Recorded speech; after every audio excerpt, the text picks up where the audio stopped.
Hey guys, sorry, I would say more, but I can't really comment on rumors or speculation.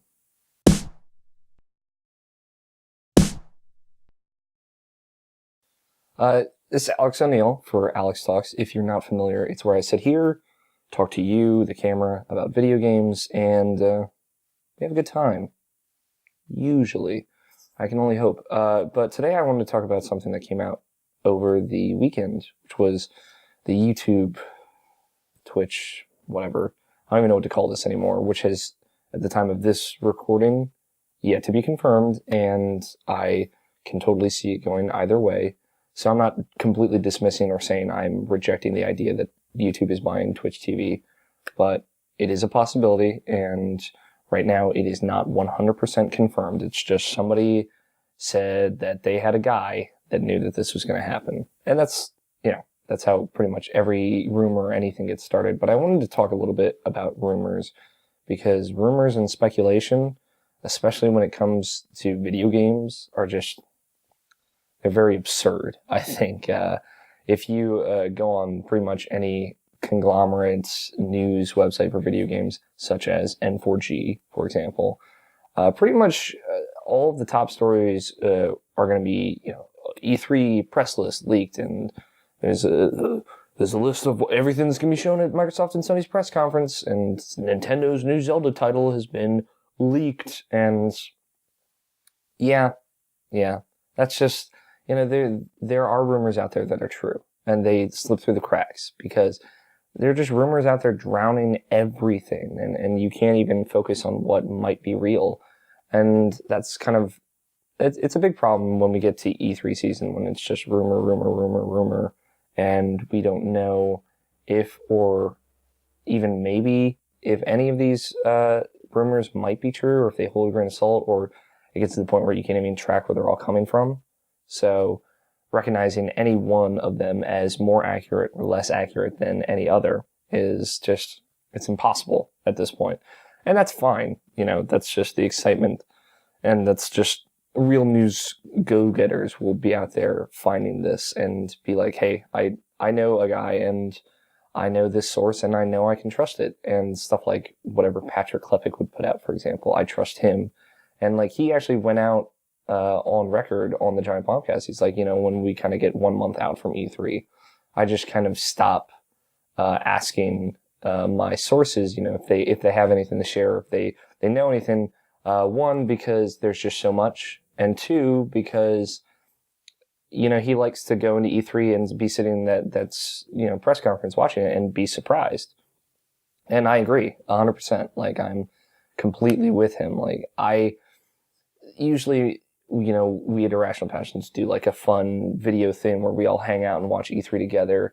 And I try and discourage everyone from checking stuff when press conferences are starting out, because usually somebody might post something early or whatever that happened at Sony and Microsoft last year.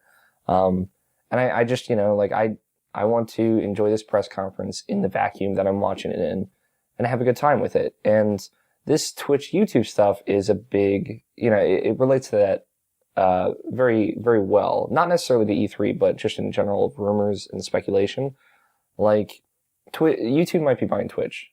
Yes, for $1 billion, which is a lot of money, but maybe not as much as somebody would expect from a huge service like Twitch. And a lot of people are already just like, no, nothing good can come of this. The world is crumbling. The community that surrounds YouTube will destroy all of the fun that Twitch has.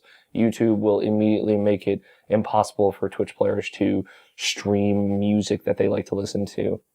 And yes, all of those things are in some instance possible. But my thing is, jumping to conclusions about something being negative and something being positive is just too difficult. When, for example, Ziff Davis bought a series of websites not too long ago, including IGN, 1UP, GameSpy, UGO, and not too long after they had shut down GameSpy and 1UP, and that really sucked. That was kind of a came down from the top decision from Ziff Davis, from what I understand. But, knowing whether or not one way or that would happen is just it's impossible to speculate that. So I don't know what Google is going to, what kind of enforcement they're going to have over Twitch, but I'm not going to jump to conclusions beforehand. And I know that makes me one in a million, right? But I think it's something like you should encourage people around you to stop jumping to these conclusions, because it's healthier for something like this, like for an industry like this, because it is a rumor-filled industry.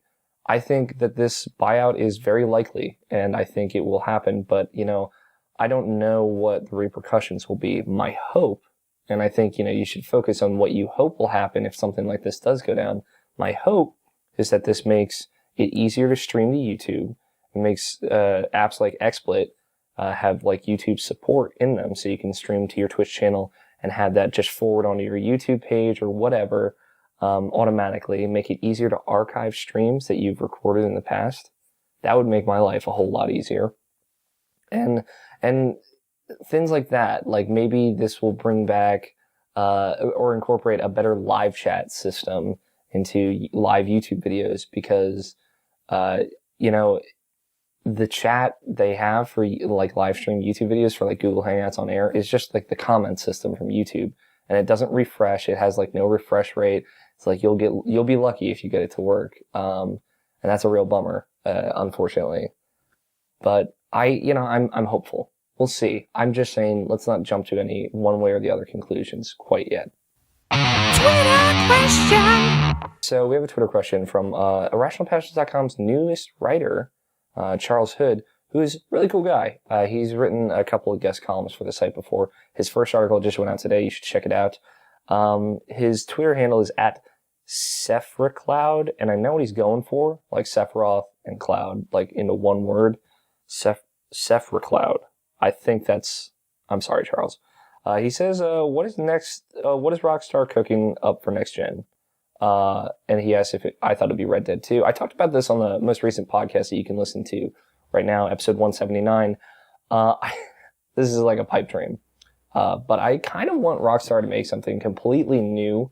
I think that's within the range of possibilities, but I want them to do like a Red Dead sequel, but like not the one people think about. I would love to see them do something sci-fi, so I feel like Rockstar has never really done anything sci-fi. And if they did a space western in the style of like Cowboy Bebop, for example, that would be incredible. Because Rockstar has really good writing chops. As much as I really didn't like the writing of Grand Theft Auto 5, there are points that are just really good character interactions and dialogue between two characters written exceptionally well. And I think Rockstar can do that, and that's kind of like the whole thing about Cowboy Bebop. And that made that show is just how the characters kind of talk to one another and interact with each other in this grand scheme of this space western that was kind of epic and ridiculous and in all the best ways. So if what we see is a Red Dead Redemption sequel, because I think it will be some kind of sequel to Red Dead. I don't think it'll be a direct sequel, because I think that would be silly. Kind of how Red Dead was a spiritual successor to Red Dead Revolver or whatever it's called. I think that's right, but I'm not sure. I would be more excited about a spiritual successor to Red Dead Redemption. Like, leave all those characters behind, tell a new story. And if it like took the style of how a Western is, like they did with Red Dead Redemption, and kind of like modeled it to a T in space, in sci-fi environments with spaceships and whatnot, and bounties, that would be really cool. And I'd be really on board for that. I know that's a pipe dream, but what you gonna do? But thanks for the question, Charles. Check out his writing on irrationalpassions.com, where you can check out my writing and a bunch of other stuff, like awesome podcasts, the one I host, Irrational Passions Podcast, a new podcast called Roommates, which I haven't posted to the site yet because I'm waiting for it to go up on iTunes, which is not about video games. It's about me and my friends being offensive, and a bunch of other cool stuff on the site as well. Follow me on Twitter. I will talk to you guys because I love talking to you guys. I know a lot of people have been following and tweeting me and talking to me, and I really appreciate it. You guys are awesome. So the people who are less awesome, get on that awesome bandwagon. That's what I say. This is Alex Talks. We do it every Tuesday and Friday. This season is ending after E3. Just heads up. I've been saying it in the past couple of videos. But yeah, I will be back on Friday to do something more relaxed and casual and have a good time. So until Friday, I will talk to you later.